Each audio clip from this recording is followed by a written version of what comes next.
1898 में बनारस यानी काशी शहर के बाहर एक तालाब था, उसका नाम है लहर तारा तालाब। उसके अंदर कमल के फूल के ऊपर आकर विराजमान हुए एक नवजात शिशु का रूप धारण किया। वहाँ से एक नीरू नीमा नाम के जुलाहा दंपत्ति थे, उनका कोई संतान नहीं थी। वो प्रतिदिन स्नान के लिए वहाँ जाया करते थे। जून का महीना था, पूर्णमासी का दिन, सुबह ब्रह्म मुहूर्त में वहाँ जब वो स्नान करने के लिए गए तो परमात्मा को वहाँ कमल के फूल पर एक बालक के रूप में उन्होंने प्राप्त किया, घर ले आए। परमात्मा ने 25 दिन तक कुछ भी आहार नहीं किया। माता पिता जो मुंह बोले माता पिता थे, यानी कृत्रिम परिवार था उनका, वो चिंतित हुए। फिर परमेश्वर की कृपा हुई, उनको प्रेरणा हुई और एक कुंवारी गाय लाई गई। कुंवारी गाय ने दूध दिया। उस कुंवारी गाय का दूध परमात्मा पिया करते थे बालक रूप में। ऋग्वेद मंडल नंबर 9 सूक्त नंबर 1 मंत्र 9 में यह प्रमाण है कि परमात्मा जब शिशु रूप धारण करके एक लीला करने आते हैं, उस समय उनकी परवरिश की लीला कुंवारी गायों के द्वारा होती है। और कबीर सागर के अंदर, ज्ञान सागर में ये प्रमाणित है कि परमात्मा 25 दिन तक कुछ आहार किया नहीं और तब उनको कुंवारी गाय उनके सामने लाई गई। कुंवारी गाय ने दूध दिया, उस दूध को परमात्मा पिया करते थे। एक तो ये सिद्ध होता जा रहा है कि हु इज गॉड, परमात्मा है कौन। जो वेदों को हम सत्य मानते हैं, वेद परमात्मा की महिमा से युक्त हैं, परमात्मा के गुणगान ही वेदों के अंदर लिखा गया है, भगवान का विधान बताया गया है। परमात्मा कैसी लीला करता है, कैसा है, कहाँ रहता है, उसके मिलने की विधि क्या है, यह हमारे सदग्रंथों में प्रमाणित है, विद्यमान है। तो उन्हीं सदग्रंथों से आज ये निष्कर्ष निकल रहा है, ये सच सामने आ रही है कि परमात्मा साकार है। इन वेदों के पढ़ने वाले आज तक हमें निराकार बताया करते थे। तेन खाक पढ़ा वेद, अपना जीवन नाश किया प्रभुता के भूखों ने या माया के पुजारियों ने, और हमारे पूर्वजों को डबो दिया, भूत बनवा दिए, पशु बनवा दिए, गलत साधना करवा के। वो भोले भाले थे। ये संस्कृत के बोलने वाले गुरु गणे चतुर दिखाई देते थे।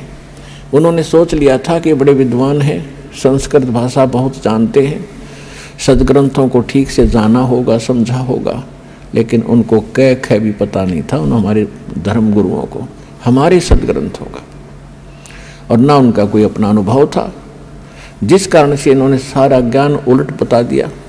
उस ज्ञान को सीधा करने में हमें कितना संघर्ष करना पड़ रहा है। 120 वर्ष परमात्मा रह गए, चले गए, किसी ने नहीं सुना वो क्या कहा करते थे।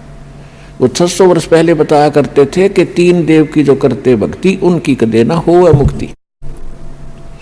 और इसी बात का इतना भयंकर विरोध करवा दिया था इन धर्म गुरुओं ने। परमात्मा के साथ 100 सितम किए, ऐसे कैर ढाए, कलेजा मुंह को आता है उनकी लीलाओं को देखकर। वो हमारे लिए भटक रहे थे, हम उनके पीछे पड़ गए। तू जुलाहा है, तू धारणक है, क्या जाने भगवान के बारे में, तेने क्या पता सदग्रंथों का। जो परमात्मा ने 600 वर्ष पहले वो ज्ञान दिया था, वो लिपिबद्ध कर दिया गया आदरणीय धर्मदास साहिब जी के द्वारा। और आज वो ज्ञान जो भगवान बताया करते थे, आज हमारे सदग्रंथों में ज्यों का तो मिला। तो इससे सिद्ध है कि जो हमारे धर्म गुरु थे वो हमारे सिलेबस से, हमारे दातुम ग्रंथों से अपरिचित थे, बिल्कुल महामूर्ख थे। जो टीचर अपने सिलेबस से परिचित नहीं है तो टीचर नहीं, वो तो महामूर्ख व्यक्ति है, विद्यार्थियों का नाशक है। तो कहने का भाव ये है कि जब परमात्मा 5 वर्ष के हुए, 5 वर्ष की आयु में 104 वर्ष के आयु के एक विद्वान पंडित ब्राह्मण स्वामी रामानंद जी को परमात्मा ने ज्ञान के अंदर पराजित कर दिया। उनको जवाब नहीं आ रहा था। तो कहने का भाव ये है कि परमात्मा ही स्वयं आकर के ज्ञान देते हैं। रामानंद जी को मालिक ने बहुत पहले तो वेदों गीता से पूछा कि आप कहते हो परमात्मा पाप नाश नहीं कर सकता, कर्म तो जीव को भोगने ही पड़ते हैं, जैसा जिसने किया वो तो भोगना ही पड़ेगा, और भक्ति भी करते ही रहना होगा। परमात्मा ने एक ही प्रश्न किया था, स्वामी जी आप ग्रंथों को मानते हैं, क्या आप वेदों को सत्य मानते हैं? स्वामी रामानंद जी वेदों को आधार मानकर ही जनता को ज्ञान बताया करते थे, और साथ में पुराणों को, गीता को, सबको आधार बताते थे, और परमात्मा को निराकार बताते थे। और एक सामान्य थ्योरी बना रखी थी, एक साधारण सब ने एक सिद्धांत बता रखा था। पहले तो अपने जंतर मंत्र बताते हैं, ये कर लो, वो कर लो, ये जाप कर लो, ये हवन करवा दो, इतना दान कर दो, गंगा में स्नान कराओ, प्रयाग में पिंड भरवा दो, पेवा पिंड भरवा दो। जब सारा कुछ करवा कर थक जाते हैं, कुछ राहत नहीं मिलती, फिर लास्ट में कहते हैं ये तुम्हारे प्रारब्ध के अंदर लिखा हुआ संस्कार है, ये तो भोगने से ही कटेगा, भक्ति करते रहो। अब यहाँ आकर के परमात्मा का जो ज्ञान है ये सीधा करता है प्रत्येक पहलू को। परमात्मा ने कहा कि यदि भक्ति करने वाले भक्त को और संकटों ने घेर रखा है, आपकी क्रियाओं से राहत मिली नहीं, तो वो संकट तो उसके ऊपर ज्यों का त्यों है, वो पीड़ित है, दुखी है। तो भक्ति करेगा कैसे, उसका विश्वास कैसे बनेगा परमात्मा के ऊपर कि कोई परमात्मा शक्ति है। और जैसे किसी के पैर में कांटा लगा है और वो किसी के पास जाता है कि बड़ा जानकार व्यक्ति है, उसने ये तो बता दिया कि तेरे पैर में कांटा लगा है जिस कारण से तुझे पीड़ा है, और वो ये कहे कि कांटा तो निकलेगा नहीं, मैंने सारा प्रयत्न कर लिया, ऐसे कर जूता पहन ले और आगे कांटे नहीं लगेंगे।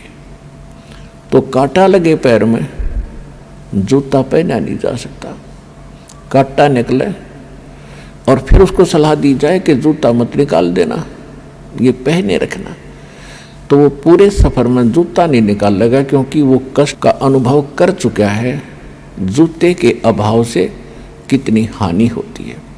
तो फिर वो व्यक्ति आजीवन जूता पहनेगा पूरे सफर में। इसी प्रकार हम जीवन रूपी सफर में चल रहे हैं। हमारे सफर में चाहे किसी प्रकार के कांटे हैं, हमारे जीवन में चाहे किसी प्रकार के कष्ट हैं, 3 ताप के कष्ट हैं, पूर्व के संस्कार यानी प्रारब्ध के कष्ट हैं, तो वो दुख तो देंगे ही देंगे, क्योंकि पाप से दुख होता है और पुण्य से सुख होता है। तो परमात्मा ने कहा कि आप वेदों को सत्य मानते हो स्वामी रामानंद जी? कहा भाई सत्य मानता हूँ। तो यजुर्वेद अध्याय नंबर 8 के श्लोक नंबर 13 में 6 बार लिखा है कि परमात्मा घोर पाप का भी नाश कर देता है यदि उसकी साधना सत्य हो और पूर्ण परमात्मा की भक्ति हो। अब बुद्धिमान लोगों को समझाना आसान होता है। स्वामी रामानंद जी चारों वेदों को कंठस्थ याद किए थे। 104 वर्ष की आयु हो गई थी। 16 वर्ष की आयु से उन्होंने संन्यास ले लिया था और ब्राह्मण के घर जन्म था, तो बचपन से ही वेदों, गीता और पुराणों का अध्ययन स्वाध्याय वो किया ही करते थे। उनको कंठस्थ याद था कि यजुर्वेद अध्याय नंबर 8 के मंत्र नंबर 13 में ऐसा ही लिखा है। तो ऐसे गर्दन हिला रहे थे स्वामी जी। तो फिर परमात्मा से उन्होंने पूछा कि जो साधनाएं हम बताते हैं इनसे कोई राहत हो नहीं रही, और वेद कुछ और कहते हैं, हमारा अनुभव उन पर खरा नहीं है। इसका कारण क्या है? तो परमात्मा ने कहा, आपका इष्ट देव कौन है? परमेश्वर कबीर जी ने पूछा कि आपका पूज्य देव कौन है? स्वामी जी ने कहा कि मेरा पूज्य देव भगवान विष्णु है, और इनके समांतर हम भगवान शंकर और गणेश, दुर्गा आदि को भी आदर से और पूज्य ही मानते हैं।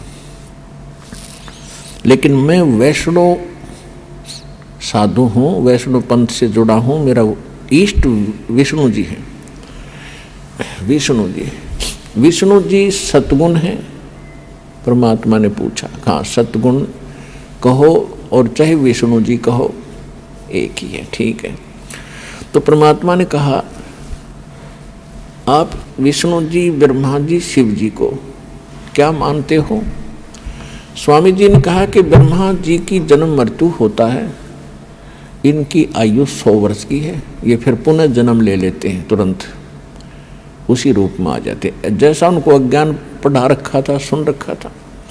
लेकिन भगवान शंकर और भगवान विष्णु ये अजरो अमर है, और भगवान विष्णु ही 3 लीला करता है। रजोगुण युक्त होकर ये सृष्टि रचते हैं, सतोगुण युक्त होकर के ये पालन करते हैं, और तमोगुण युक्त होकर के ये संहार कर देते हैं। ये स्वयं ही सब कार्य करते हैं। ये अजरो अमर है, अविनाशी है। अब परमेश्वर 500 वर्ष के और महात्मा जी 104 वर्ष के। परमात्मा कहते हैं, देवी भागवत 3रा स्कंद, उसमें आप पढ़ कर देखिएगा। अब वर्तमान के अंदर तो दास आपको बताएगा, सचित्र मोटा टाइप, गीता प्रेस गोरखपुर से प्रकाशित, पृष्ठ 123 के ऊपर लिखा है। विष्णु जी कहते हैं, तुम शुद्ध स्वरूपा हो, अपनी माँ दुर्गा को तुम शुद्ध स्वरूपा हो, ये सारा संसार तुम्ही से उद्भासित हो रहा है। मैं ब्रह्मा और शंकर आपकी कृपा से विद्यमान है। हमारा तो जन्म और मृत्यु होता है, आविर्भाव और तिरोभाव होता है। हम नित्य नहीं हैं, हम अविनाशी नहीं हैं, आप ही नित्य हो, प्रकृति देवी हो। फिर भगवान शंकर कहते हैं कि भगवान विष्णु के बाद उत्पन्न होने वाले ब्रह्मा जी भी तो आपके ही पुत्र हैं, तो फिर मैं भी तो आपका ही बेटा हुआ। आगे काफी प्रकरण है इसके अंदर। तो परमात्मा ने कहा कि आप कहते हो इनके जन्म मृत्यु नहीं है, अरे इनके देखो ये खुद कहते हैं हम तो जन्मते और मरते हैं, हमारी माता दुर्गा है। और पिता कौन है इनका? अब वो तो बता ही चुके थे कि इनका कोई माता नहीं, कोई पिता नहीं। तो परमात्मा ने कहा, मोती मुक्ता दर्शत नाही, ये जग है सब अंदरे, दिखत के तो नैन चश्म, इनका फेरा मोतिया बंदरे। ये दिखे जब बड़े विद्वान संस्कृत को याद कर रखा, कंठस्थ, सारा 2-2 घंटे संस्कृत में भाषण देते रहते हैं, और कह का पता नहीं तुम्हें अपने सदग्रंथों के बारे में। इसके लिए बताया है कि जिसको मोतिया बंद हो जाता आँखों में, उनकी आँखें बड़ी स्वस्थ दिखाई देती हैं, लेकिन उनको दिखता कुछ नहीं, वो नपट अंधे होते हैं। इसी प्रकार इन ऋषि महर्षियों और इन आचार्यों, गुरुओं, पंडितों के बारे में कबीर साहब कहा करते थे कि मोती मुक्ता दर्शत नाही, ये जग है सब अंदरे, दिखत के तो नैन चश्म, इनके फेरा मोतिया बंदरे। संस्कृत भाषा को बोलते हैं तब तो ऐसा लगता है जैसे बड़े विद्वान होंगे, और जब इनके अंदर की तलाशी ली जाती है, इनसे प्रश्न किया जाता है, ये चौड़े में फेल हो जाते हैं। ये निपट अंधे हैं, आँखों वाले अंधे हैं, इनको ज्ञान नहीं।